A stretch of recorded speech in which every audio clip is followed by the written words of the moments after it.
AP రాజధాని అమరావతి నిర్మాణం రాష్ట్ర ఆర్థిక పరిస్థితిపై సజ్జల రామకృష్ణారెడ్డి ప్రభుత్వంపై తీవ్రస్థాయిలో విమర్శలు గుప్పించారు.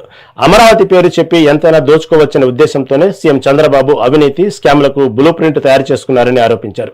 ఈ దోపిడీని వైఎస్ జగన్ ప్రశ్నిస్తున్నారని వారిపై కూటమి నేతలు విరుచుకుపడుతున్నారని మండిపడ్డారు.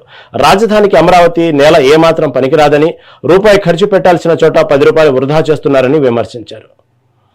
చొక్కాలు దించుకొని మొత్తం మీద అసలు చేపపిల్ల కదా నీళ్లలోంచి బయటపడితే గిలగిల కొట్టుకుంటున్నట్టు 2 రోజుల నుంచి కొట్టుకుంటున్నారు. ఎందుకంటే ఆయనకు చంద్రబాబు నాయుడు గారి నీళ్ళలో వాళ్ళకు తగలరా అనే చోట ఆ దెబ్బ తగులుతోంది, వాళ్ళ వైటల్స్ మీద తగులుతోంది.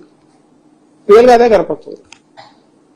జగన్మోహన్ రెడ్డి గారు రేజ్ చేసిన క్వశ్చన్స్ 1, 2, 3, 4 ఒక్కదానికన్నా ఆన్సర్ ఇస్తానరా? అడ్డంగా తిట్టడం తప్ప, బూతులు తిట్టడము ఇది తప్ప ఎక్కడైనా వాళ్ళు స్ట్రైట్ గా ఆన్సర్ ఇస్తున్నారు.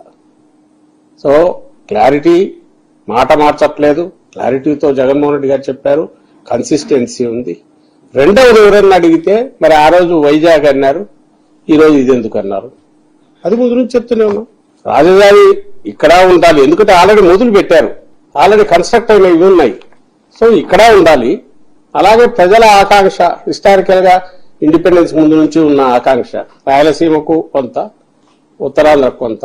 వైజాగ్ డెవలప్ అయిన ఏరియా ఉంది ఆల్రెడీ, అక్కడ మినిమం దీంతో గ్రోత్ డ్రైవర్ కింద పనిచేస్తుంది అనే ఉద్దేశంతో ఎగ్జిక్యూటివ్ క్యాపిటల్ అక్కడ అన్నారు. దాంట్లో ఏం కన్ఫ్యూజన్ ఉంది? ఇక్కడ తీసేయలేదే. లెజిస్లేటివ్ క్యాపిటల్ అట్లే ఉంది. కట్టిన బిల్డింగ్లు వేస్ట్ కావు, వాటిని వాడుకోవడానికి తగిన ఇది ఉంది. అండ్ రైతులకు 10 ఏళ్లు పెంచారు, రైతులకు వ్యతిరేకం కాదు. పెన్షన్ 5,000కు పెంచారు, రైతులకు ఇచ్చే యాన్యుటీ మరో 10 ఏళ్లు ఎక్స్టెండ్ చేశారు. అండ్ వైజాగ్ లో గ్రోత్ డ్రైవర్ కింద అక్కడ తక్కువ ఖర్చుతో